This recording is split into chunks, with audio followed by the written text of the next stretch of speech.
Evet, merhabalar, sevgili takipçilerimiz. Gördüğünüz gibi çok değerli, çok kıymetli 2 isimle birlikteyiz. Canımız hocamız Işık Kızıltuğ, bilim ve teoloji yazarı. Hocam merhaba. Merhabalar. Ben de çok mutluyum. Çok teşekkür ediyorum tekrar ve ben ilk kez kanalımda ağırlıyorum. Bunun için de hem çok heyecanlıyım hem çok mutluyum. Uzaktan uzağa onu da çok hayranlıkla takip ediyorum. Kıymetli Neslihan Şahin hocamız, tarihçi, akademisyen ve mitoloji konusunda doktora sahibi. Hoş geldiniz hocam. Merhabalar, merhabalar. Çok teşekkür ediyorum size de. Şimdi bugün konuşacağımız konu benim de özel ilgi alanım. Çünkü ben de çok rüya gören bir insanım ama hep şöyle düşünmüşümdür bu yaşa kadar. Bu rüyalar benim o bilinç altı dedikleri, öyle tanımladıkları yerden çıkıyor olamaz, mümkün değil diye düşünmüştüm. Sonra iki kıymetli hocam, onu da izleyebilirsiniz bizim yayından sonra. Işık hocamın kanalında çok güzel anlattılar aslında rüyaları. Çok güzel bir videoydu o da hocam. Ama bugün şimdi biz konuşacağız. Mitoloji, rüyalar, biraz ezoterizm. Kıymetli hocalarımız bize yol gösterecek. Işık hocam sizinle başlayalım mı? Nedir bu rüyalar meselesi? Ya bu rüyalar üzerine ben dünyanın çok saygın üniversitelerinden birinde yani bilinci daha iyi anlayabilmek için rüyaların nörobilimi adlı yani hem nörobilim üzerine ekstra ayrıca da 25-26 saat The Neuroscience of Dream yani rüya alanı bambaşka bir işleyiş var orada. Onun için de eğitim almıştım. Çünkü sadece kuantum mekaniğini bilmek çok yeterli kalmıyor bazen. Kitaplarımı yazarken içinde bulunduğumuz gerçekliğin rüya doğasını anlatabilmek için bu bilgilere de ihtiyacım vardı. Tabii psikomitoloji çok bambaşka bir eğitim alanı, bambaşka bir cevher ve bu konuda da elimizde olağanüstü bir hocamız var işte. Neslihan Şahin. Bana göre Türkiye'de sayılı psikomitoloji üzerine söz sahibi insandan biridir. Çünkü neden?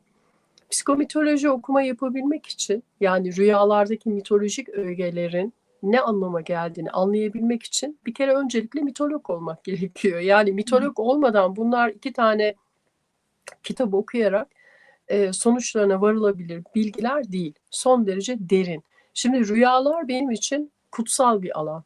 Kutsal alanımız. Bilincimizin kutsal alanı. Ve ben bugün iki tane konu başlığıyla birlikte artık nereye giderse gitsin diyorum. Şimdi birinci konu başlığım aslında çok yeni değil. 2022 yılında çok da bilimsel bir makale çıkmıştı. Dünyanın çok önemli, şimdi ismini vermeyelim tabii sıkıntılı olmasın. Teknoloji devlerinden biri şöyle bir açıklama yaptı. Dedi ki rüya kuluçkası yapmayı başarmak üzereyiz. Rüya kuluçkası ile birlikte rüyalarınıza reklam vereceğiz dendi. 2022'de. Evet, hatta şirket 7 Şubat 2021'de yapılan Super Bowl öncesi tüketicilerin rüyalarına girmeyi başardı. Hedefli rüya inkübasyonu adı verdikleri deneylerde de son derece başarılı oldular. Şimdi bunların bütün detaylarını tabii ki Neslihan hocamdan da alırız. Yani bu savaş aslında çoktan başladı.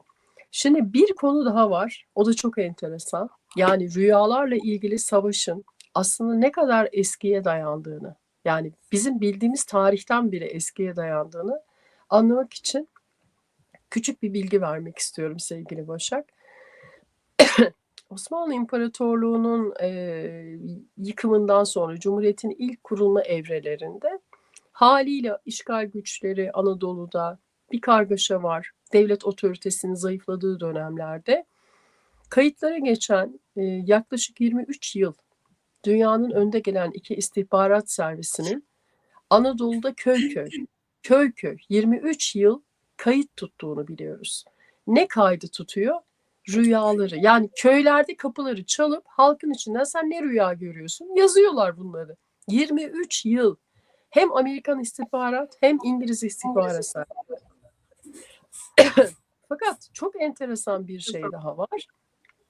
O da yine Osmanlı Devleti'nin sonlarına doğru kurulmuş olan Yıldız İstihbarat Kurumu'nun da benzer şekilde veri topladığını da biliyoruz. Şimdi istihbarat şirketleri veya istihbarat örgütleri diyelim bir verinin peşine düşüyorsa burada tek bir amaç vardır. Kontrol etmek. Yani kontrol edilen veriyle birlikte değil mi kitleleri bir şekilde kitleler üzerine egemen olabilmek. O zaman şimdi ben burada topu Neslihan hocama atacağım. Rüyaların Anadolu'da bu kadar aranmasının, bilhassa seçilmiş bir bölge olmasının nedeni nedir? Ve rüyalarla insanlık gerçekten kontrol edilebilir mi? Bu bilgi ne kadar eski? Dedim ve bırakıyorum. Hocam büyük bir bomba bıraktınız. Yani istihbarat örgütleri rüya avcısı olarak Anadolu'da Evet. 23 yıl 3 yıl. resmen kazı yapmış aslına Bu bakarsanız. bilinen bir şey. Bak bu bilineni. Ya bilinmeyen, yani 23 yılı biliyoruz. Ya bilinmeyen. İnanılmaz Neslihan hocam. Çok doğru. Ve o kadar eski ki yani Mezopotamya'da milattan önce 5000'lere uzanıyor. Anadolu'da ise aşağı yukarı 2000-2500 yıllık bizim bildiğimiz bir tarihi var rüya avcılığının. Çünkü bundan 7000 yıl evvel insanlar keşfediyorlar. Yani bunu derken neyi keşfediyorlar? Rüyayı çözmek, zihnin kullanıldığı dili çözmektir. Bunu keşfediyorlar. Yani biz ilk kez 20. yüzyılda Carl Gustav Jung'la bunu resmileştiriyoruz. Onun muazzam çalışmaları işte bildiğimiz ve yazılı kayıtlarda 80 bin rüya analizi var ama onun kaydetmediği ya da kaydedip kendi içinde imha ettiği belki bir o kadar daha rüya analizi var. Aşağı yukarı şurada 100-150 yıldır resmi olarak ve legal olarak bu literatüre geçti. Ama onun öncesinde çok çok iyi biliyoruz ki neredeyse Mezopotamya'yı da sayarsak 7000 yıllık bir tarih.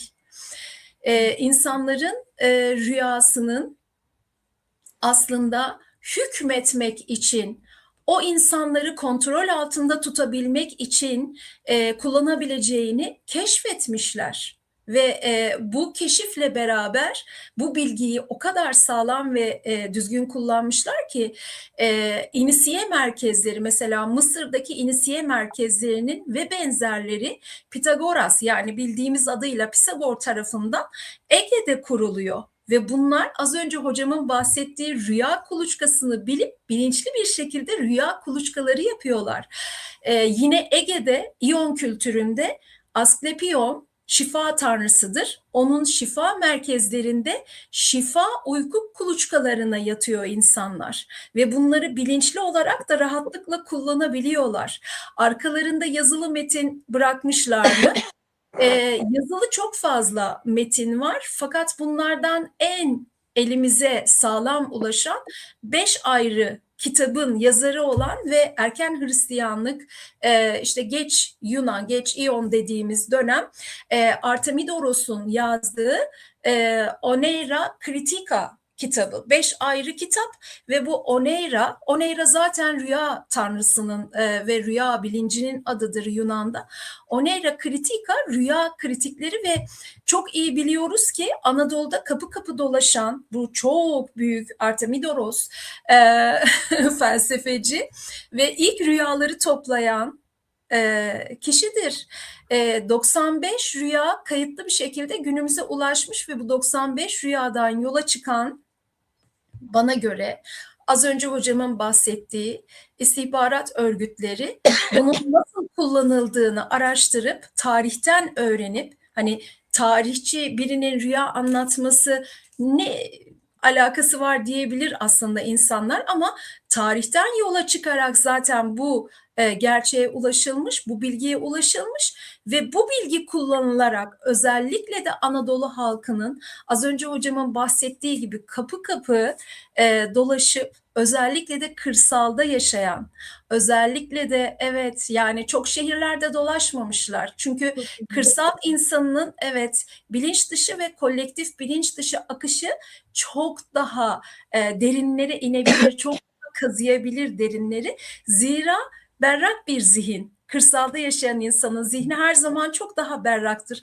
Dolayısıyla da onlara ulaşıldığında geleneksel ritüeller de orada çok daha önemli olduğundan mütevellit o insanlara ulaşıldığında aslında kontrol ve hüküm mekanizması çok güzel kurulur. Yani rüya üzerinden insan kendisini eğer rüyalarını tanıyorsa kendisine de hükmedebilir. Yani kendi zihnini de kullanabilir. Çok rahatlıkla eğer bu bilgiyi üzerinde çalışarak işler hale getirirse çok daha geniş insan kitlelerini de rahatlıkla kontrol altında tutabilir. Bu tarihin belki de en eski manipülasyon yöntemi. Başak Hanım.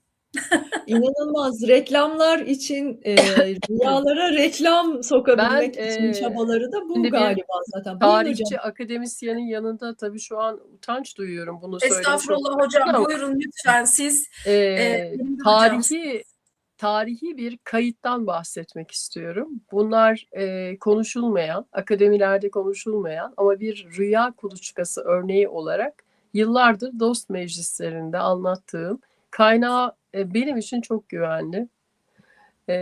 Bir hikaye vardır. Kanije Kalesi zaferiyle ilgili. Orada orada Anlat hocam. aslında savaş kaybedilmek üzeredir. Düşman kuşatmıştır ve kuşatmayı kıramazlar. Tek bir yol kalmıştır. Bir şekilde ulemaya haber gider ve ulema o gece bir rüya kuluçkasına yatarlar ve düşman komutanın rüyasına bir rüya ekerler. Şimdi dinleyiciler bize şu an böyle masal anlatıyormuşuz gibi geliyor ama bugün Allah'tan ki modern teknoloji bunu ilan etti. Hem de dünyanın en saygın teknoloji şirketleri. Rüyasına bir rüya ekerler sevgili Başak ve komutan sabaha doğru büyük bir şokla kalkar. Ana karargâhtan kendisine bir çağrı olduğunu, orada bir felaket ve yardıma ihtiyaçları olduğunu böyle bir rüya mesajı alır. Burası zaten düşmüştür artık diyerek gücünü toplar ve kaleden uzaklaşarak yani rüyasını takip ederek ana karargaha dönerken bizimkiler kaleden işte yırtarlar. Şimdi istihare veya istişare dediğimiz şeyi aslında bir gelenektir. Fakat bu bizde sadece sanki rüyadan bilgi almak yani hipnagogia ile karıştırılır. Aslında rüya kuluçkası da o işin bir bölümüdür. Eminim şimdi Neslihan hocamın da buraya söyleyecek çok şey vardır. Mutlaka hocam ama bu hipnagojiye de ayrıca sorayım size. Onu unutmayalım ne olur. Buyurun Neslihan hocam. Hipnagoji ile ilgili konuşulacak çok güzel şeyler var. Hocamın söylediğini ancak desteklerim ben. Şimdi şu yanılgı var herkeste. Sarayda her zaman rüya tabircileri, rüyalarla alakalı özel çalışan insanlar bulunmuş. Bu sadece Osmanlı Sarayı'nda değil aslında.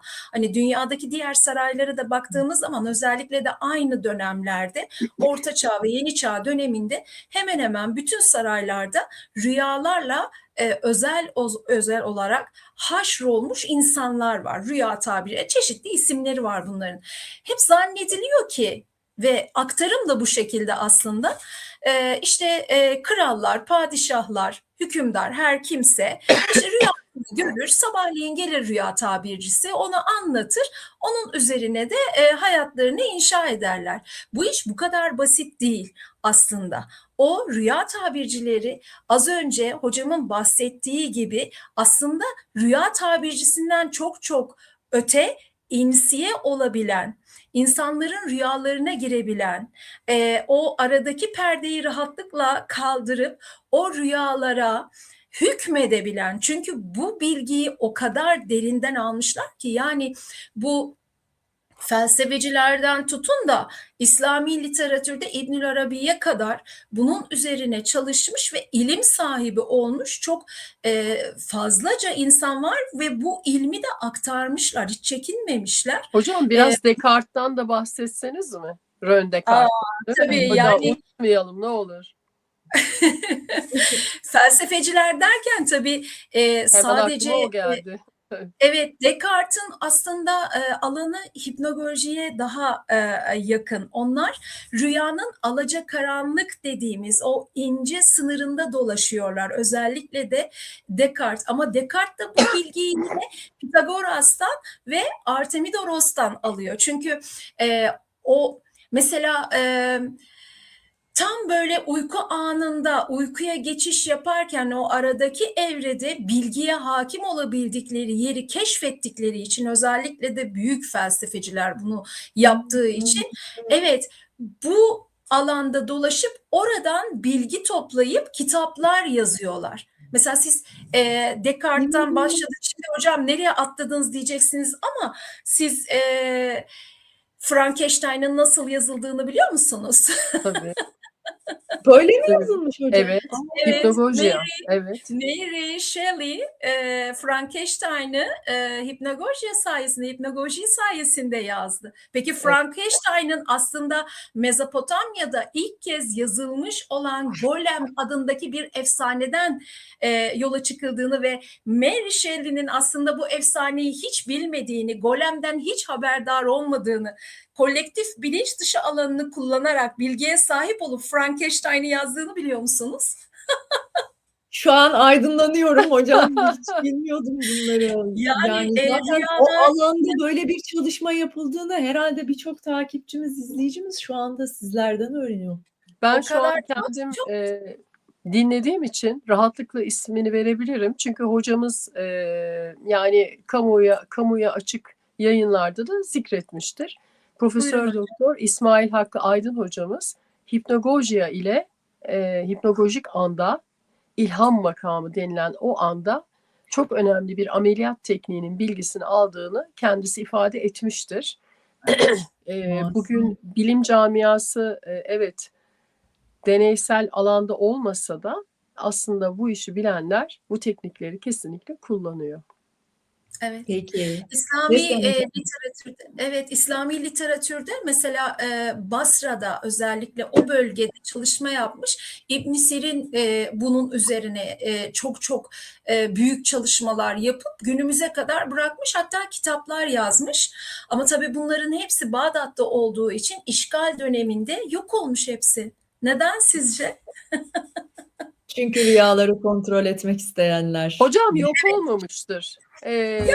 Kapalı E, kapılar ardındadır yani gene. evet, el değiştirmiş diyelim. Tabii Yani elde. evet, el değiştirmiş ve maalesef ki gerçekten bu işgallerden sonra, az önce mesela, şimdi daldan dala atlıyoruz ama bunu anlatabilmenin başka bir yolu da yok. Az önce hocam çok güzel bir süreçten bahsetti.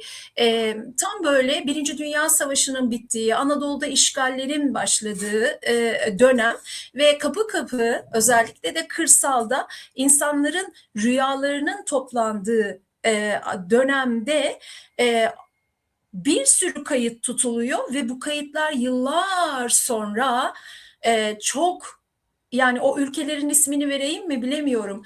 Verin hocam, verin yani. süper Mahsur yok güçler çünkü aktivi. o dönem Evet, işgalci olan ülkeler ortada. Hepsi tarihe kayıtlar. İngiltere'nin ve işgalci olmasa bile Amerika Birleşik Devletleri'nin arşivlerinde, hatta daha da ilerisini söyleyeyim, o dönemde aslında bize çok da dostça yaklaşan, aslında tabii kendi çıkarları, ulusal çıkarları, Sovyet Sosyalist Cumhuriyetler Birliği'nin arşivlerinde, istihbarat arşivlerinde ortaya çıkıyor. Bizim Anadolu köylülerimizin geleneksel yaşantıları, inançları, inanç ritüelleri ve gördükleri rüyalar. Bir şey daha var, bakın. Hep rüya rüya rüya diyoruz ya. Aslında en tehlikeli alan ve bu insanların en çok kullandıkları alan kabuslar. Kabuslarımız ve gölgelerimiz. Evet.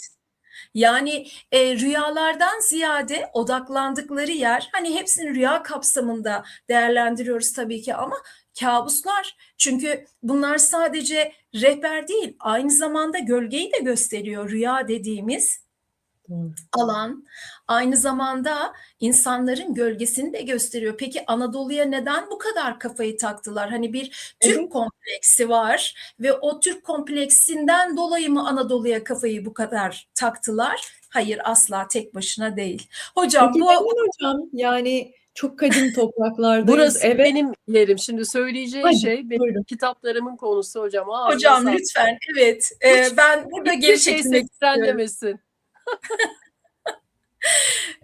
Işık hocam, söyleyeceğiniz şey siz söyleyecek misiniz yoksa ben Yok, kendi senden alanımı bekliyorum. Senden Tamam. bekliyorum.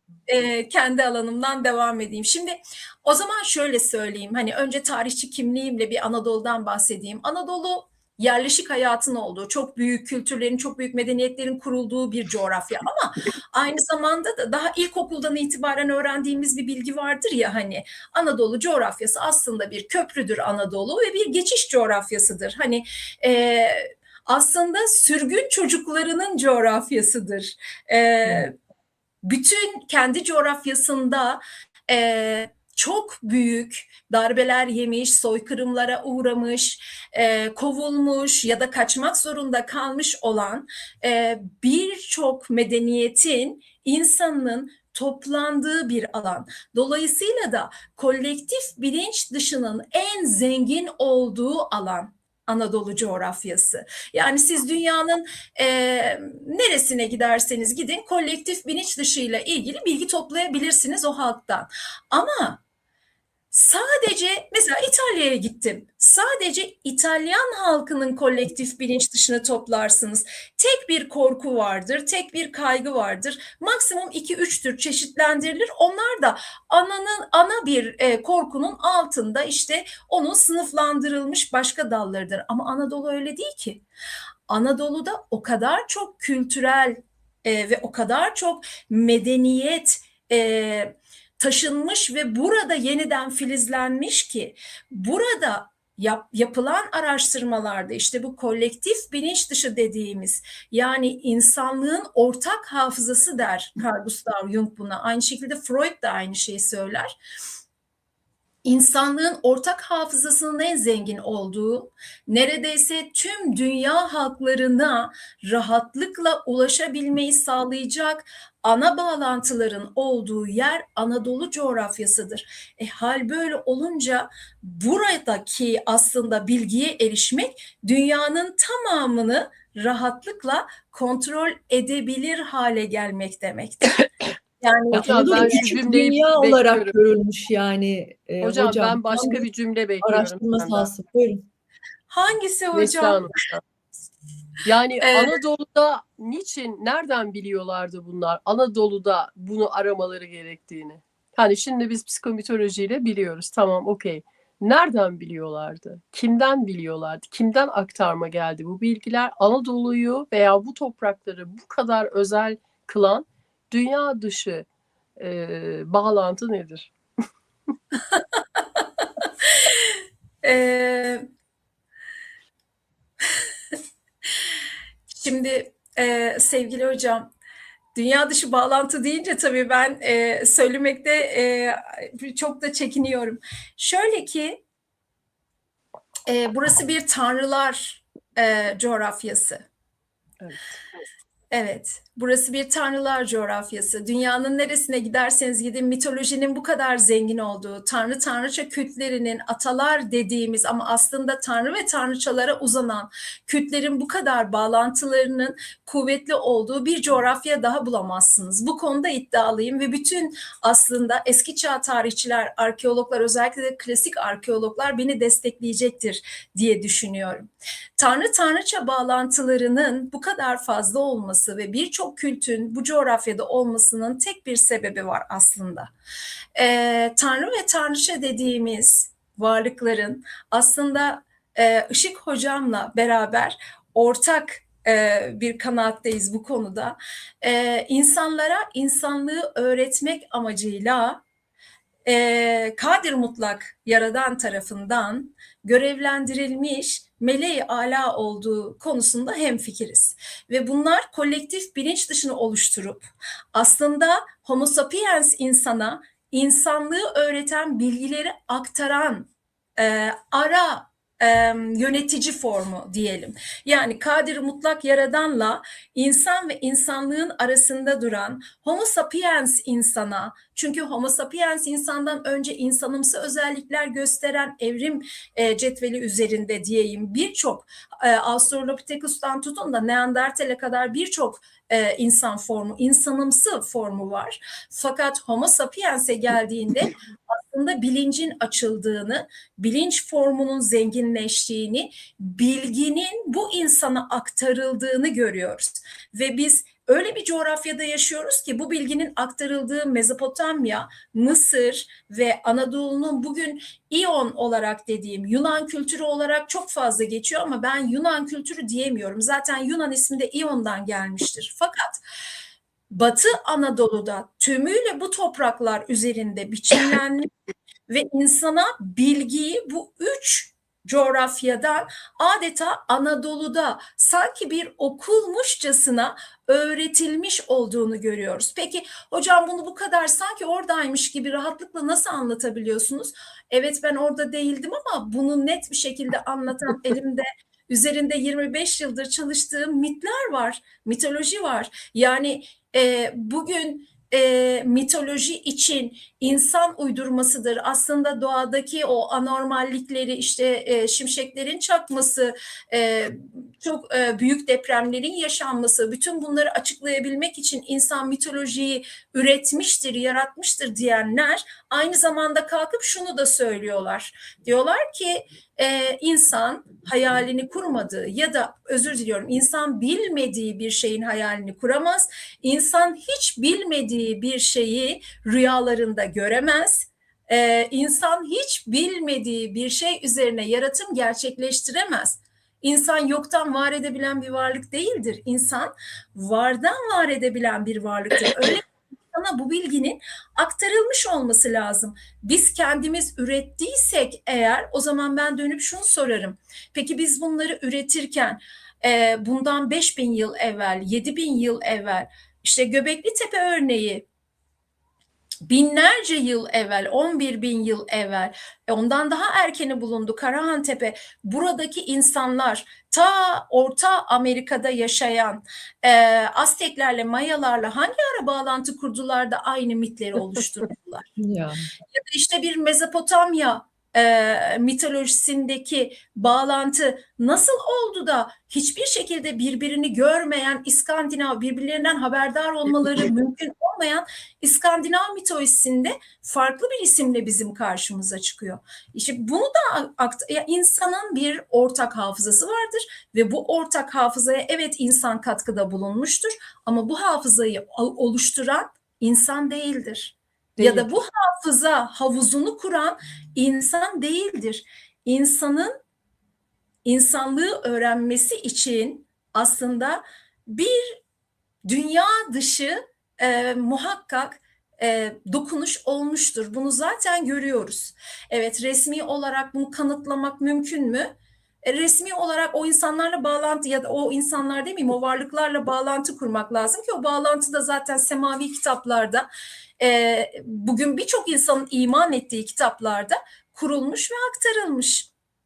Doğru. Burada bir Evet. ara girip aslında çok önemli bir konuya da müsaadeniz olursa sevgili Başak, Estağfurullah. konuyu biraz açmak isterim. Çünkü Şiira kitabında ben yaratılış ayetleri üzerine çok derin bir çalışma yaptım.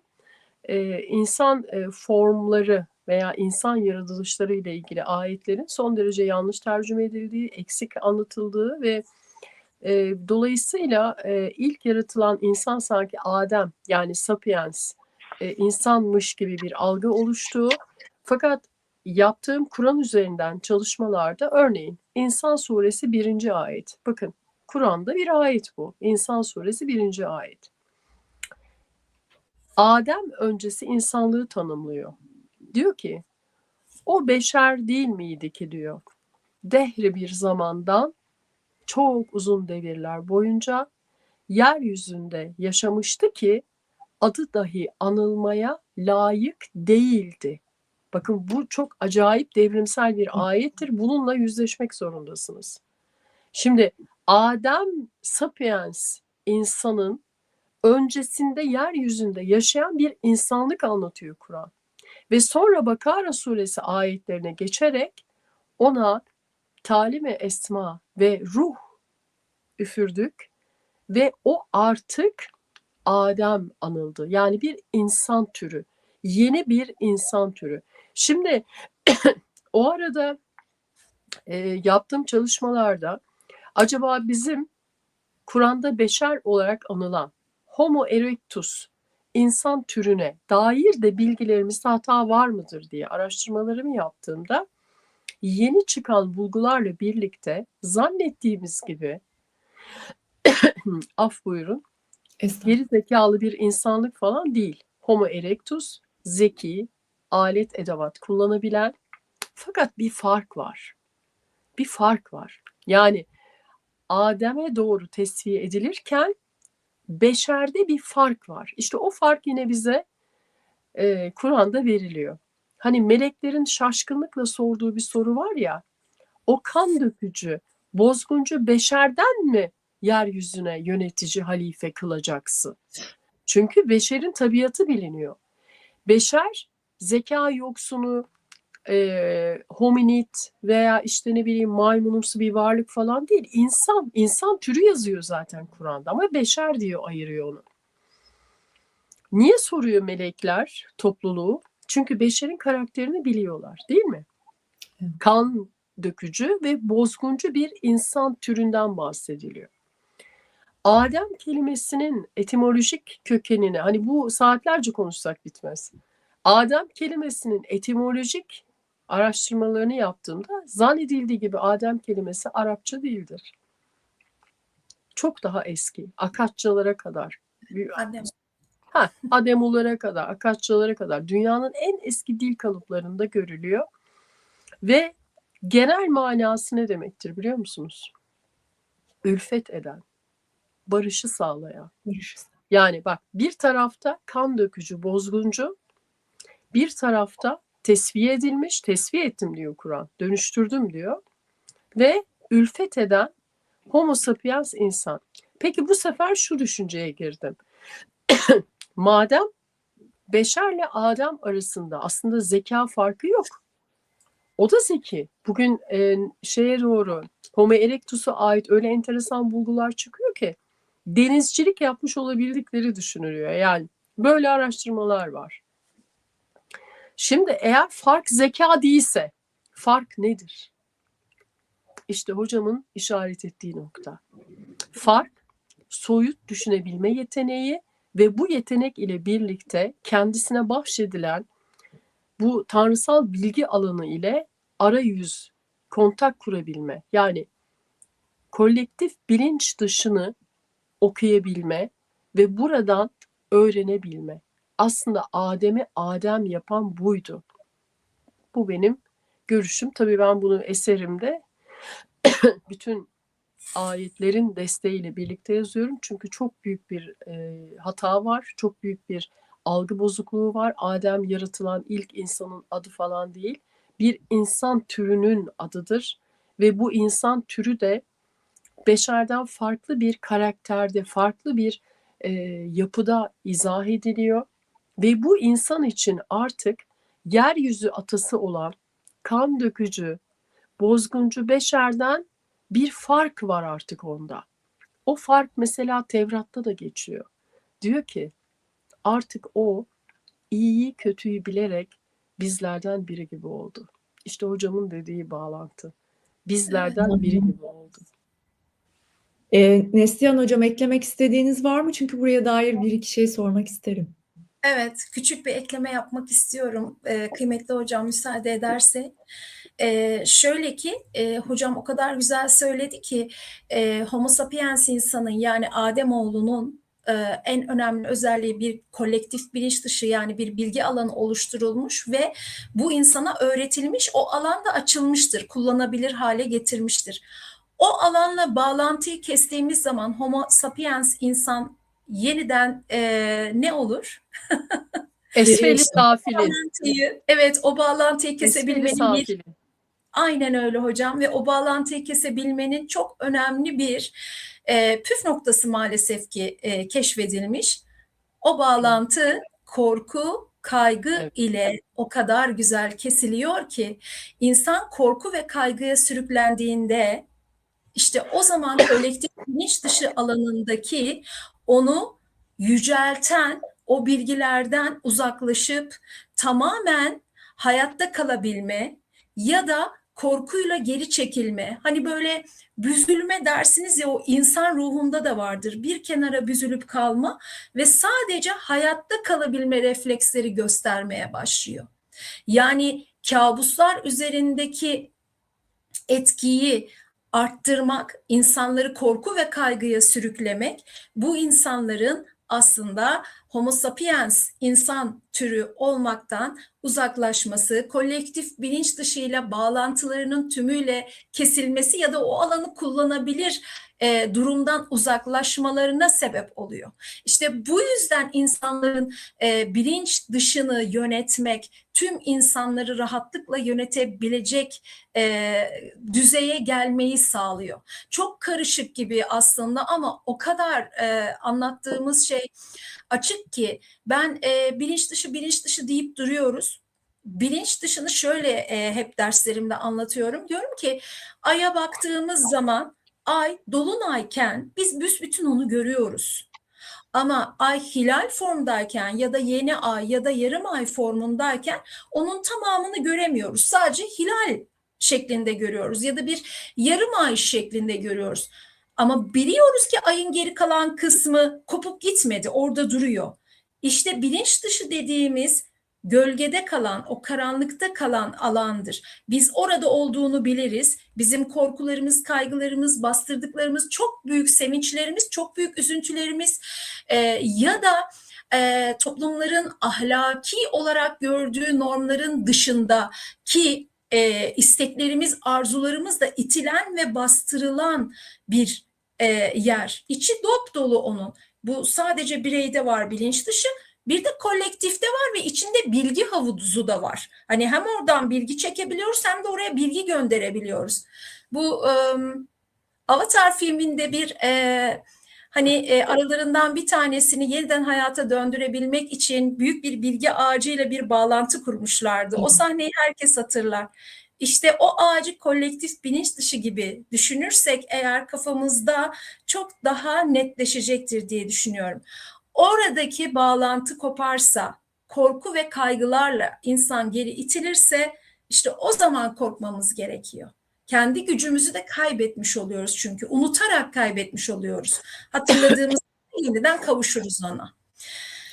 Böyle bu Peki kadar. hocam, Bu benim bir yüzden sorum var istihbarat müsaadenizle. şirketleri Buyurun. rüyalarımızın peşinde. O yüzden de rica ediyoruz Google'a rüya yazmayınız. Ve hiç Bu çok kimseye de güzel bir uyarı. anlatmayınız. Evet. Bir daha söyler misiniz hocam? Hiç kimseye de Lütfen anlatılmaması gerekir. Lütfen Google'a rüya yorumu için yazmayınız. Çünkü istihbarat şirketleri hocamın anlattığı şekilde, yani konuyu açtığımızdan beri niçin rüyanın peşinde? Çünkü rüyalar kolektif bilinç dışında. Kolektif bilinç dışı tüm insanlığı, tüm sapiens insanlığı yöneten bir bilgi alanıdır. Ham veri havuzudur. Bakın, ham veri havuzudur. Ve bu yönetilebilir. Şaka gibi gelmesin size. Bakın Princeton Üniversitesi son 75 yıldır Şira kitabımda kaynaklarıyla verdim. Matematik ve fizik bölümlerini kullanarak 75 yıldır eş zamanlı olarak 2 bölümün yardımıyla birlikte çok özel bir yazılımla bir sorunun peşindeler. Soru şu: eğer tüm insanlık veya büyük bir çoğunluk aynı şeyi arzu ederse bu gerçekliğe dönüşebilir mi? Bakın, Princeton Üniversitesi diyorum size ve matematik, fizik ve yine buna ilave bir bilgi olarak noosferden de biraz bahsetmek isterim. O da çok önemli bir Rus bilim insanının bir keşfidir ve şöyle tarif eder noosferi: gerçekliğimizi saran kayıtlar tabakası. Burası ham veri havuzu. Dolayısıyla buraya hakim olmak, buraya sahip olmak tüm insanlığı yönetebilmektir. Bunun da en pratik yolu rüyaları takip etmektir. O yüzden lütfen rüyalarınıza çok sadık kalın. Bilhassa Google'da, orada burada uluslararası istihbarat şirketlerinin zaten anlaşmalı olduğunu artık ilan ettiği, eskiden komplo gibi algılanıyordu da artık işbirliğini ilan ettiler. Lütfen istihbarat şirketlerine yazmayın. Veri vermeyin. Aynen öyle. Evet. Bu çok Bizden önemli.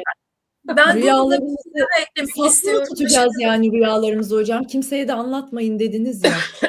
Ya vallahi Evet. bir şey söyleyeyim mi şimdi? Bak, Yusuf suresi o kadar önemli bir mesaj veriyor ki sevgili Başak.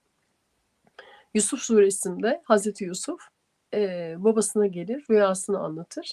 Babası döner der ki, mesaj bütün insanlığa, kardeşlerine bile rüyanı anlatma. Şimdi bir gün çok sevgili bir okurum, takipçim bilemiyorum, bir hanımefendi şöyle yazdı bana. Dedi ki, siz dedi rüyaların ulu orta anlatılmasından ve yorumlatılmasına kızıyorsunuz ama dedi Hazreti Yusuf dedi zindana düştüğünde rüya tabiri ediyordu.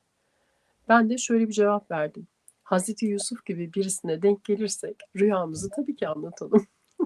Doğru. O kadar doğru ki. Peki hocam şimdi biraz önce söz ettik ya Anadolu için aslında tanrılar diyarı dedik. Tabii Evet. onlara tanrılar diyenler yani insanlar.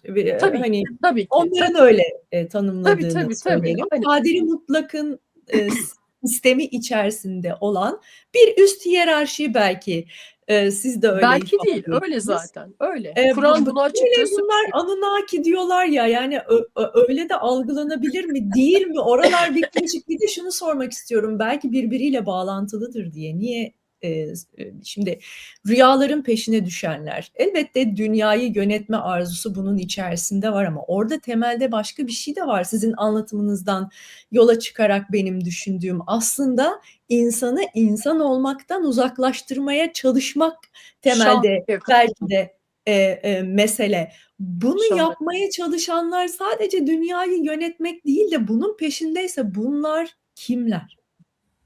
Şimdi dünyanın kötücülleri zaten bilinen bir güruh. Şimdi Meleği Ala'yı veya mitolojilerdeki tanrılar panteonunu Anunnakiler diye yorumlamak çok yani bilgisizlik diyorum ben bunu. Çünkü neden? Şimdi böyle bir yönetici grubunun olduğunu Kur'an bizzat kendi beyan ediyor. Meleği Ala. Şimdi melek kelimesi Süleyman kıssasında, Zülkarneyn kıssalarında her yerde istisnasız olarak yönetici olarak geçer. Nele melek falan demek değildir. Yani herhangi başka bir varlık türüne işaret etmiyor. Dolayısıyla ala yöneticiler yani en üst hiyerarşideki yöneticiler demek bu. Bu yöneticiler sadece Kur'an'da mı geçiyor? Hayır.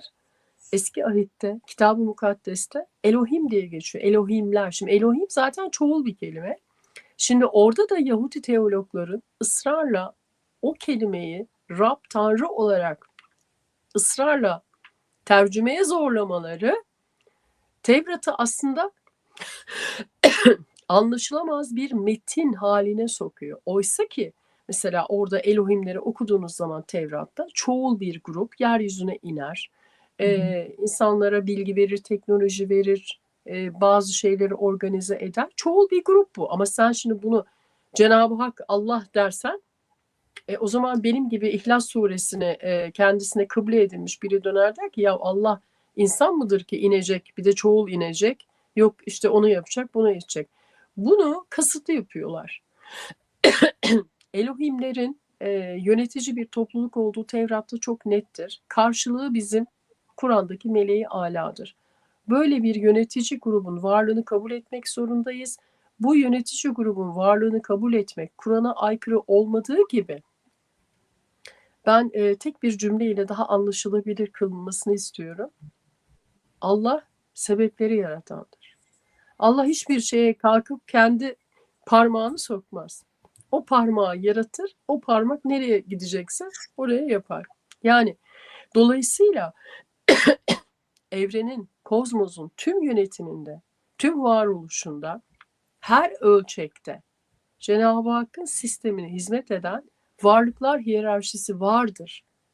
Bunu artık konuşuyor olmak veya bunun tartışması bile bana o kadar anormal geliyor ki bu bilgiler Kur'an'ın gerçekten okunmaması ile ilgili. Aslında gerçekten okuyanlar bunu zaten farkındalar. Şimdi dolayısıyla böyle bir varlık grubu varsa bir de elimizde bir bilgi daha var. Yine Kur'an kaynaklı. Aynı şekilde Tevrat'ta da karşılığı var. O meclisten tarihi bilinmiyor. Kur'an tarih vermez. Ama o meclisten kovulan karşıt bir gruptan bahsediyor Kur'an.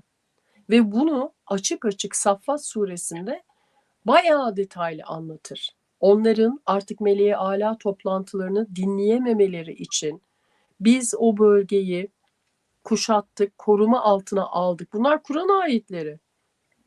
Ve artık onlar bu alınan toplantı kararlarını dinleyemiyorlar diye karşıt bir gruptan bahsediyor.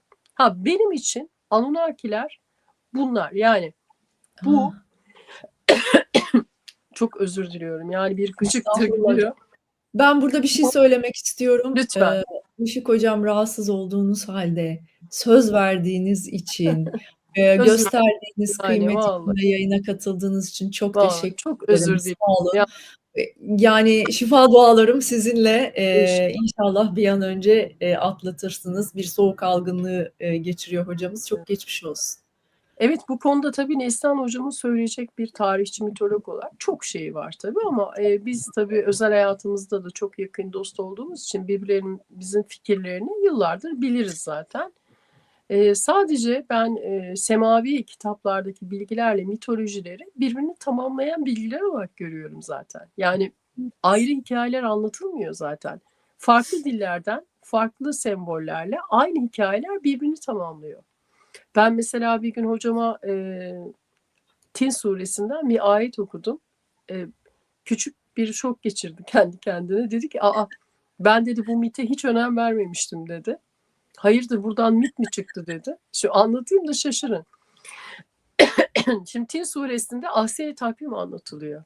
İnsanın gerçek potansiyeli. Bu da mesela çok üzücü bir şekilde şekil surat olarak tercüme ediliyor. Yani biz insanı ahsen-i takvim üzerine yarattık derken insanı en güzel suratta, en güzel fiziki yapıda anlattık diye tercüme ediliyor. Takvim ölçü demek zaten yani. Burada surat, yüz, fiziksel hiçbir şey yok. Ve ahsen-i takvimin tam açılımı şudur. Yani diyor ki İlliyun cennetlerinde ebedi olarak yaşayabilecek bir potansiyel ile insanı yarattık. Şimdi ben bunu söylediğimde sevgili Neslihan Hoca kalktı oradan mitolojiden bir ilave yaptı. Lütfen gir araya Neslihan. İlyum cenneti birebir aslında Yunan mitolojisinde Elysium cenneti olarak geçer. Tek bir S harfi var arada fark olarak. Ve bu cennetin dünyaya çok yakın olduğu, hatta dünyanın içinde olduğu ve çok özel ruhların, o özel ruhlar insanlıkta kendini kanıtlamış olarak söyleyeyim, insan olabilmeyi başarmış her anlamda ruhların yine kendileri gibi o çok özel grupla, insan olmayı başarabilmiş olan grupla, kamil insan. Kamil insan, evet, bizim aslında karşılığında kamil insan olarak bildiğimiz, söylediğimiz bu insan grubunun bu cennetle ödüllendirileceğini ve hocam bana sureyi anlatırken mitolojideki karşılığı birebir bende açıldı ve ben evet o gün dedim ki ben bunu hiç önemsememiştim ya, yani hani böyle bir cennetten bahsediyor. Herhalde hani bir yer olarak anlatıyorlar bunu demiştim ama basbayağı aslında İslam literatüründeki, Kur'an-ı Kerim'deki cennetle Yunan mitolojisi bir de üstelik, yani hani coğrafya olarak da oldukça dışarıda bir yerde olan Yunan İşte değil. mitolojisinde cennet İşte değil. değil. Evet, aynı. Ve yine Değil. aslında burada geri dönüyoruz. Kolektif bilinç dışında insana aktarılan bilgi bu. Bakın böyle bir cennet siz insanı kamil olduğunuzda sizi bekliyor. Ve ebedi yaşayacaksınız orada. ebedi Yine yaşam. hocam Gılgamış Destanı mesela birebir Adem kıssasının Aynısı. farklı sembol. Aynısıdır. Aynısı. Aynı. Ya Aynı yeni yolu izler. Başak Hanım size de hiç söz hakkı vermiyoruz gibi. Ya Vallahi. estağfurullah, ben keyifle dinliyorum. Şimdi sorular da var. Onları da soracağım ama hiç akışı da bozmak istemiyorum. Çünkü çok mükemmel gidiyor. Buyurun. Ben Gılgamış'la ilgili bir şey söylemek istiyorum. Bu Tabii, lütfen. rüyalarımızla çok alakalı. Yani şu anki rüya konumuzla çok alakalı. Şimdi Gılgamış Destanı dünyanın ilk destan, ilk edebi eserlerinden bir tanesi olarak değerlendirilir değil mi? Öyledir de. Evet. Ama bunu sadece dünyadaki ilk edebi eser, ilk destan olarak değerlendirdiğimizde o destanı aslında büyük haksızlık etmiş oluyoruz. Şimdi ben İlk bunu gördüğümde henüz doktora öğrencisiyim ve daha yeni başlamışım. Doktora kazanmış olmanın da bir mutluluğu içerisinde böyle habire bir şeyler araştırıyorum falan. Karşıma İskar Zakiku adında Mezopotamya'da yazılmış olan kil tabletler üzerine yazılmış olan ilk rüya okuma. Ben aslında rüya tabiri ya da rüya yorumu demekten çok hoşlanmıyorum.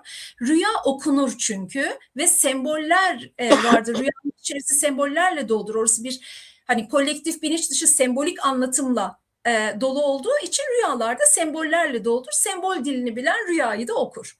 İskar Zakiku da böyle bir tablet. O rüyanın sembol dilini anlatan bir tablet. Bulunduğu yer zaten muazzam. Dünyanın ilk kütüphanelerinden Asurbanipal'de bulunuyor. Asur kültürüne bağlı ve aynı yerde Gılgamış Destanı'na ait tabletler var. İskar Zakiku biraz daha işte yeni tabletlere ulaşıldıkça ve yeni çözümlemeleri yapıldıkça bir bakılıyor ki Gılgamış'ın rüyaları ve Enkidu'nun, Gılgamış'ın yanındaki Enkidu'nun rüya yorumları anlatılmış. Şimdi ben o zaman tabii hani 20'li yaşlarında doktora yapan ilk şunu düşündüm. Dedim ki Allah Allah. Şimdi dünyanın ilk destanı işte muazzam bir destan, muhteşem bir mitoloji ama buradaki kahramanın rüyası ve o kahramanın yanındaki Enkidu, yarı insan, varlığın rüya yorumları, kralların, yaşamış olan kralların, bunları tarihsel olarak biliyoruz. Ve çok önemli devlet adamlarının rüyalarının ve rüya yorumlarının bulunduğu İskar Zakiko'ya nasıl girdi? Yani Gılgamış yaşamadı. Gılgamış diye birisi yok. O bir mit sadece. Ama onun rüyası ve rüya yorumu diğer kralların yaşadığına emin olduğumuz kralların rüya ve rüya yorumlarının bulunduğu tabletlerde bulunuyor. Nasıl yani? Yes. Kim diyebilir ki şimdi Gılgamış bir mittir, Gılgamış yaşamamıştır, Enkidu hayaldir, öyle bir şey yoktur. Bunların hepsi ilkel insanın dünyayı anlamak için uydurduğu. Ya primitif insan bu kadar üst düzey bir varlıksa bizim neden yüzlerce, binlerce yıl sürdü bu noktaya gelmemiz? Madem bu kadar ulvi bir beyin vardı primitif insanda, biz zaten bundan belki de 200 bin, 300 bin yıl önce şu anki noktada olmamız gerekmiyor muydu? Bizim bugün eğer primitif insanda böyle bir hayal gücü, böyle bir yaratım gücü varsa, bizim bugün evrenin her yerini keşfetmiş, rahatlıkla evimize gider gibi, arkadaş işte ziyaretine gider gibi buradan gezegenler arası seyahatler etmemiz gerekmiyor muydu? Şimdi ben bunu daha 20'li yaşlarımda kendime sordum ve beni zaten mitolojiye aşık eden, bu yola çıkmamı sağlayan şeylerden biri de budur. Hocam da anlatırken aklıma da ilk bu geldi. Yani Gılgamış yoktuysa rüyası neden diğer krallarla beraber koskocaman bir Asurbanipal kütüphanesinden günümüze kadar geldi. Bugün İngiltere'de nerede olduğunu söyleyeyim. Hepsi deşifre edildi tabii ki. İngiltere'de British Museum'da özel bir alanda bu rüyaların hepsi sergileniyor. Deşifreleri de İngiliz Kraliyet Kütüphanesi'nde gizli. Yani onlar İnanılmaz. açıklanmıyor. Evet. Ya. Deşifreleri bizde yok. Biz sadece gidip müzede Peki, görüyoruz. şunu sorabilir miyim, kıymetli hocalarım? Biz ne zaman bu literatürde bilinçaltı kavramını devreye sokmuşuz da bu kadar yerleştirmişiz, bizi bizden uzaklaştırmışlar? Çünkü Işık Hocam onu defaatle söyledi, yayınlarını takip ettiğim için çok iyi biliyorum. Asla bilinçaltı değil, bilinç dışı, Evet, bilinçaltı diye bir şey yoktur diye bunu evet. vurguluyor. Hem bunu sormak istiyorum. Materyalizm Evet, ideolojisi. materyalizm. Materyalizm ideolojisi. Evet, hem bunu sormak istiyorum hem bir de öte yandan biraz önce söyledik. Hipnagogia, yani o alanda bilgi toplamak. Bunun üzerine böyle yöntemler, çalışmalar Var. var mı? Ne Var. oluyor? Çünkü Olmaz mı? ekmek, rüya toplamak vesaire derken orası tam da anladığım kadarıyla ilham alanıyla biraz daha bilinçli temas kurulabilen, yani kurulabilen ve ne aradığını bilenlerin çalışabildiği bir alan aslında. Buyurun Işık Evet. Hocam, dinleyelim. Şimdi ilk soruyu şöyle cevaplandırayım ben. Özellikle 16. yüzyılda Isaac Newton'un kaleme aldığı The Principle of Mathematica ve işte klasik fizik yasalarıyla birlikte aslında insanlık çok ilginç bir şekilde materyalizm ideolojisine kaydı ve bilimde yaklaşık 300 yıl, 300-350 yıl egemen kaldı bu fizik ve beraberinde de yani benzetme ama mecazi olarak öyle. Tüm denklemlerden yaratıcı bir tanrının varlığı çıkartılmıştır. Neden? İnsan her şeyi açıklayabildiğini düşünmüştür ve açıklanan her şeyde açıklanabilen, izah edilebilen hiçbir şeye de artık Tanrı'nın ihtiyacı yoktur. Bütün evren bir saat gibi tıkır tıkır işleyen bir sistem olarak 300-400 yıl boyunca bilim bu alanda hükmetti. Dolayısıyla bu bilim ruhu da zaten diskalifiye etti ve görünmeyen hiçbir şeyi kabul etmedi. Hala bu eğilim devam eder ama sonra işte 1900'lerin başında ilk olarak ünlü fizikçi Maxwell'in tüm evrenin aslında gördüğümüz nesnelerden ibaret olmadığını, tamamen elektromanyetik, bilgi taşıyan iletiler ve veriler olduğunu tespitiyle birlikte arkasından Einstein'ın görelilik yasası ve daha sonra da zaten kuantum mekaniği ile birlikte her şey bambaşka bir yere evrildi ve aslında kuantum mekaniğinin bizi karşı karşıya bıraktığı soru şu: evrenin merkezinde madde yoksa yok. Ne var? Bilinç var. Bunu gördük. Peki bu bilinç uzay zamana bağlı değil. Bunu Carl Gustav Jung da çok olağanüstü ifade eder. Uzay zamanın ötesinde hareket eder bilinç. Uzay zamana ait değilse, uzay zamanın yasalarına bağlı değilse ki öyle, o zaman bilinç aslında beyinden doğmuyor. Yani et beynin bir yan ürünü değildir bilinç. Şimdi bu yola giderken de tabii çok önemli çalışmalar yapıldı. Eric Kandel bu konuda Nobel ödülü aldı.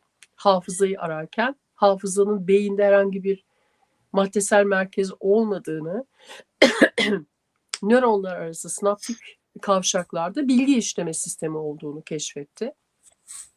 Yine 1950'lerde Profesör Carl Friedman, fizikçi David Bohm'la birlikte holografik evren kuramını yazarken o da hafızanın, bilginin aslında insanın beyninin maddesel yapısında bir yerlerde depolanan bir şey olmadığını buldular ve tüm bunlar işte üst üste bilincin beyinden doğmadığını bize ispat etti. Bugün tabii daha derin görüntüleme imkanları çıktığı için çok sert bir şey söyleyeceğim. Artık bilincin beyinden doğmadığını biliyoruz. Tam aksine bir soru çıktı şu an. Acaba bütün dünyanın gerçekliğini simüle eden ve kendi içimizde bir illüzyon, bir optik yanılsama olarak yaratan bilinç acaba tüm dünyayı ve evreni simüle ettiği gibi beynimizi ve bedenimizi de simüle ediyor olabilir mi? Şimdi bu tabii çok sert bir soru. Bu kuantum fiziğiyle cevabı çok net bana göre. O zaman karşı karşıya kaldığımız gerçeklik şu. Isaac Newton'dan kalan evren birbirinden bağımsız nesneler toplamıdır. Değil. Bu artık biliniyor. Madde temelli değil. Önce enerji temelli dendi. Okey. Fakat kuantum mekaniği bize şunu gösterdi. Başıboş, kendi halinde salınan rastgele enerji dalgalanmaları da değil. Peki ne? Bilgi taşıyan enerji. Yani varlığın tüm temeli bilgi. İşte insanı sapiens yapan, insanı insan yapan, insanı halife yapan, insanın tanrısal o yönünü ortaya koyan işte bu bilgi havuzu ile kurabildiği bağlantıdır. Ve bilgiyi yöneten tüm insanlığı da yönetir. Ah, çok güzel. Neslihan hocama döneyim. Bu boyutta neler söyleyeceğini merak ediyorum kendisinin. Hipnagoji ile ilgili. Evet, evet. Yani oralarda hani çalışma yöntemi, bunu yapmaya çalışanlar, rüya Yani etmeye çalışanlar, aslında bilgiyle temas etmeye çalışanlar, bunun bilinçli yolu ve hani rüyaları saklamak, korumak, gördüğümüz rüyaları anlamlandırmak, onun için sembolizmi bilmek, mitoloji, hepsi bir arada ya hocam. Bize biraz yardımcı olun. söylüyorum. Hipnagogia ya da hipnagoji aslında Platon'un anlattığı idealar dünyası, biliyor musunuz? Yani antik çağda, antik Yunan'da aslında benim asıl alanım klasik arkeoloji ve antik Yunan ve Roma mitolojisi. Dolayısıyla da oradan anlatmayı da çok seviyorum. Antik çağda insan ruhunun tanrısal alan ile temas kurduğu ince sınırın adıdır hipnagogia. Az önce Işık hocamın anlattığının tanımı budur. Yani net olarak bunu söylüyorlar ve rüya tanrıları var antik Yunan'da. Onairoslar deniyor bunlara. İşte Onairos Kritika kitabında adı Artemidoros'un. Oneiroslar ya da birkaç şekilde telaffuz edilebiliyor Grekçeden Türkçe'ye. Onların dünyasında geçilebilen bir eşik olarak görülüyor hipnagogia. Yani bir eşik, bir ara sınır. Herkes burayı bekler. Tanrı Hermes haberci tanrıdır. Ne oradadır ne buradadır. Mesela biz bunu nereden biliriz? Yeraltı dünyasına girip, yani Hades'in dünyasına girip yeniden Olimpos'a çıkabilen ya da yeniden dünya, yeryüzünün üzerinde gezinebilen tek varlık Hermes'tir. Ve Hermes hipnagojinin, yani o ara eşik formun bekçisidir, bekleyicisidir. Peki orada ne oluyor? Tanrılardan haber getiren vizyonlar duruyor orada en saf haliyle. Ve o vizyonlara oradan ulaşabilmek son derece mümkün. Ulaşabilenler var mı? Ben size bir iki isim sayayım. Hocam şimdi beni muhakkak bilim dünyasından bana eklemeleri olacaktır. Mesela Thomas Edison, mesela Nikola Tesla. Tesla, mesela Albert Einstein. Einstein. Yani bunlar oradaki o vizyonları yakalayabilen bizim bildiğimiz bilim insanları. Sanat dünyasına başımızı çevirirsek Salvador Dali. Yani Salvador Dali'nin şöyle bir şeyi var, bir sandalyede uyku haline geçiş yapıyor ve son derece rahatsız bir şekilde uykuya dalıyor ve elinde her zaman bir anahtar tutuyor Salvador Dali. Metal bir anahtar, evet, ve o anahtar elindeyken uykuya daldığı anda tabii hani o anda vücut gevşiyor ve anahtar elinden düşüp yerdeki bir metal tabakanın üzerine ve çıkan sesle Salvador Dali aniden uyanıyor ve uyandığı anda resmetmeye başlıyor. Ve benzerini Evet ve benzerini Edison kullanıyor. Elinde her zaman çelik toplarla yine son derece rahatsız tahta bir iskemlenin üzerinde uykuya geçiyor. O elindeki çelik toplar yine aynı şekilde metal tabakanın üstüne düştüğü anda uyanıp o an yakaladığı o vizyonu hemen kaleme alıyor, yazıyor. Ve işte o buluşlar bugün dünyanın aydınlığı Edison sayesindedir ya da Tesla sayesindedir, değil mi? İşte o vizyonları yakalayarak bunu yapıyorlar. Hani hiç kimse aksini bize iddia edemez. Zaten bunların hepsi bilimsel literatürde kayıtlı. Az önce Frankenstein'dan bahsettim mesela. Frankenstein'in yazarı, evet, Mary Shelley aynı teknikle Frankenstein'i yakalıyor. Frankenstein aslında Mezopotamya mitolojisinde o kadar önemli bir karakterin yansımasıdır ki bu bir yansıma. Golem'in yansımasıdır. Ben de çok severim o miti aynı zamanda. Sonra bunu bilinçsiz yapan yazarlar da var mesela. Franz Kafka, yine herkesin tanıdığı, bildiği. Franz Kafka çalışmak zorunda olan, zaten Dönüşüm kitabını da bu şekilde yazmıştır ya, çalışmak zorunda olan, ailesine bakmak zorunda olan bir yazar. Dolayısıyla da geceleri sadece yazabilmek için vakti var. Gündüz çok yoğun çalışıyor, devlet memuru ve o dönemin devlet memurlarının işleri. Gece yazarken çok kez yazdığı metinler üzerinde uykuya dalıp kafası düştüğü anda toparlanıp o an yakaladıklarını yazan bir yazar. Yani buna aslında bilerek değil, bilmeyerek ulaşmış ve sonra ama bu tekniği çok güzel kullanmış şahane bir yazar. Felsefeden Platon'un İdealar Dünyası, sonra Aristoteles bu alanda o kadar çok gezmiş ki ve bununla ilgili bir tanım yapmış. Bunu bütün filozoflar, bütün felsefeciler, bugün Türkiye'deki bütün felsefeciler bilir ve bence söylemeliler. Aristoteles bu an için diyor ki durgun bir suya atılan taşın yarattığı dalgalardır. Aristoteles böyle tanımlıyor ve bunu gizem öğretisi olarak, antik bir gizem öğretisi olarak kullanıyor. Yani örnekler de anlatılır. Ruhun bu gizli öğretisinin kolektif, tabii o dönemde henüz Jung'un kolektif bilinç dışı tanımı olmadığı için onlar bu tanımın dışında, idealar dünyası diye belki de işte Platon'un açıklaması da bu yüzdendir, şifreler dünyası olarak görüyorlar ve oradaki şifrelere, yani bugün bizim sembol dediğimiz sembollere ulaşıp bu sembollerin yorumlarıyla, ki bu yorumlar da ellerinde sembol bilgisi henüz çok taze olduğu için mevcut, bu şekilde bilgiyi aktarabiliyorlar. Yani bu insanların dehası elbette ki işte bilinçlerini rahatlıkla kullanabiliyor olmaları, belli bir zeka seviyesinin üzerinde olmaları, bunların hiçbirini inkar edemeyiz. Bu çok büyük haksızlık olur. Ama aslında o ruhun gizli öğretisine nasıl ulaşabileceklerini bildikleri, bunu keşfettikleri veya kullanabilir hale gelmek için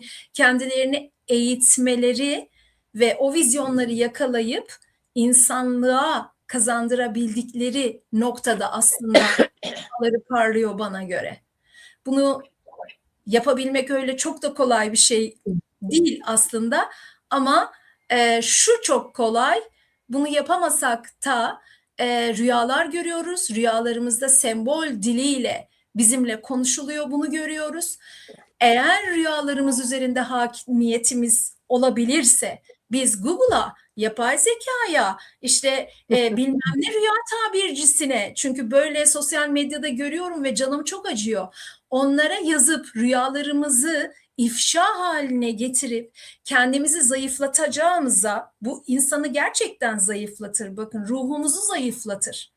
Ve her türlü manipülasyona açık hale geliriz ki hayat kalitemizi düşürür her şeyden önce. Hani insanı kamile ulaşmayı vesaireyi zaten geçtim. Onları hiç konuşmaya gerek yok. Hayat kalitemiz yerle bir olur başımıza gelen belaların ardı arkası kesilmez.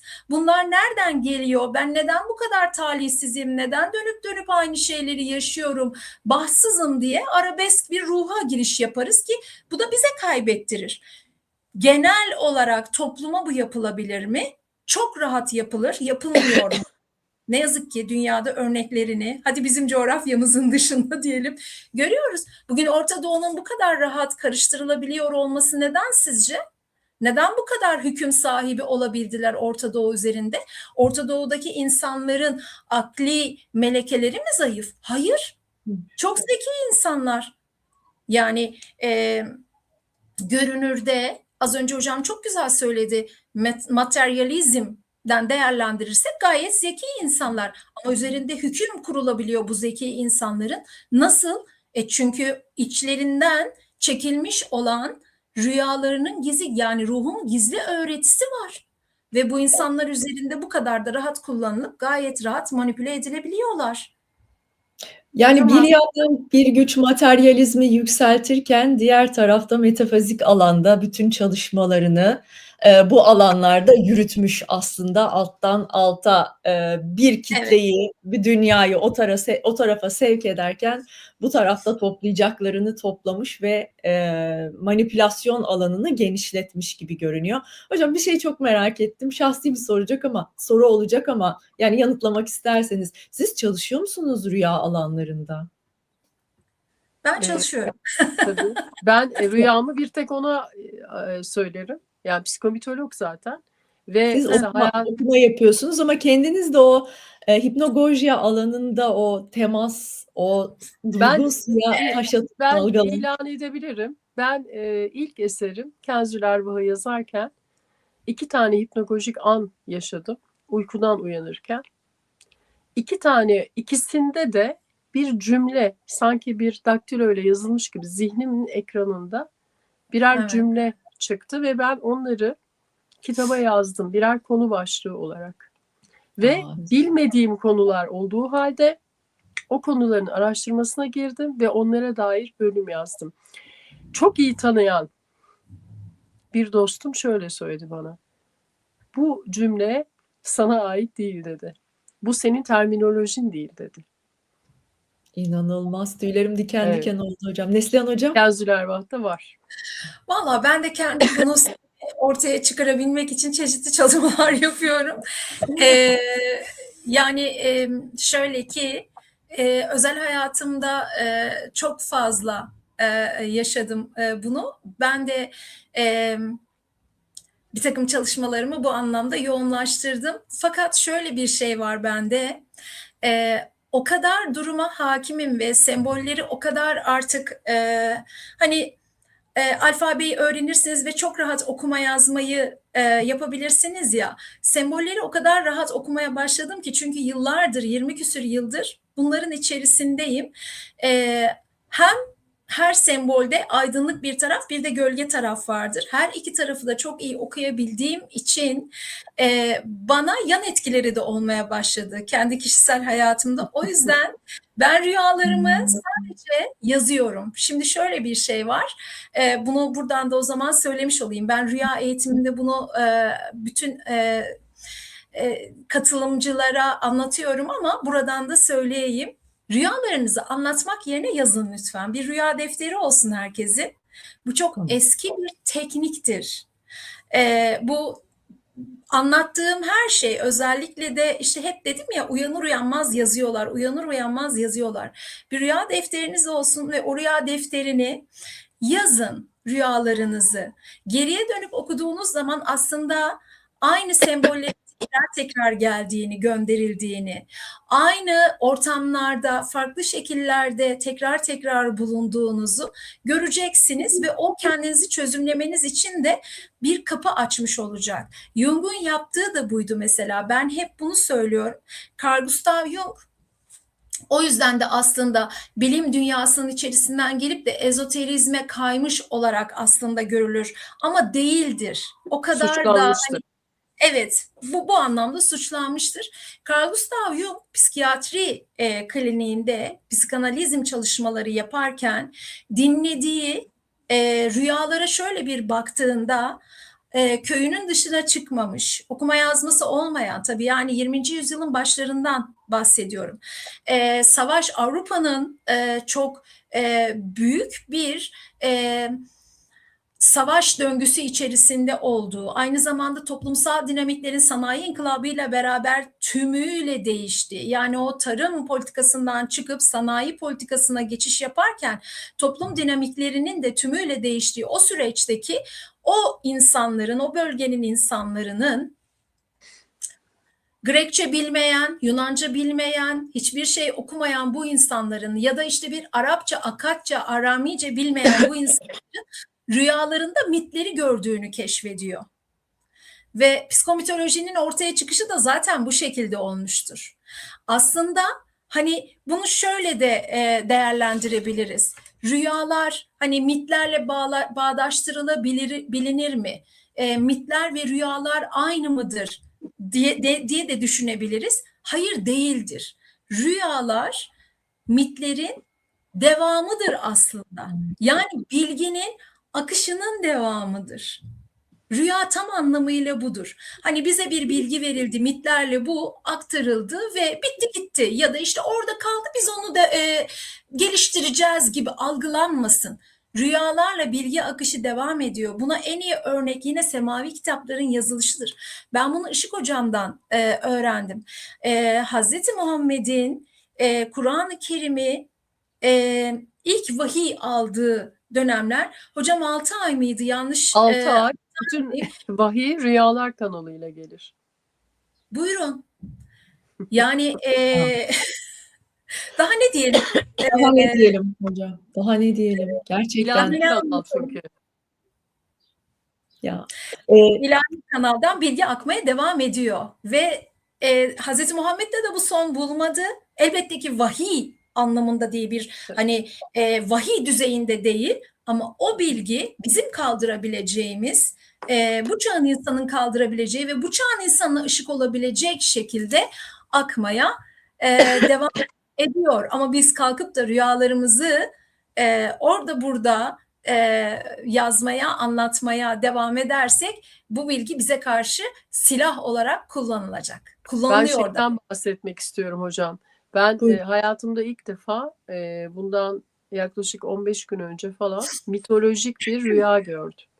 Çok sarsıcıydı. Hiç benzerini bile daha önce görmemiştim. Çok ilginçti. Detay vermek istemiyorum. Tabii Neslihan hocamı aradım. Dedim böyle böyle. Bütün psikomitolojik okumasını yaptı bana ve uyarı olarak verdiği cümle şu: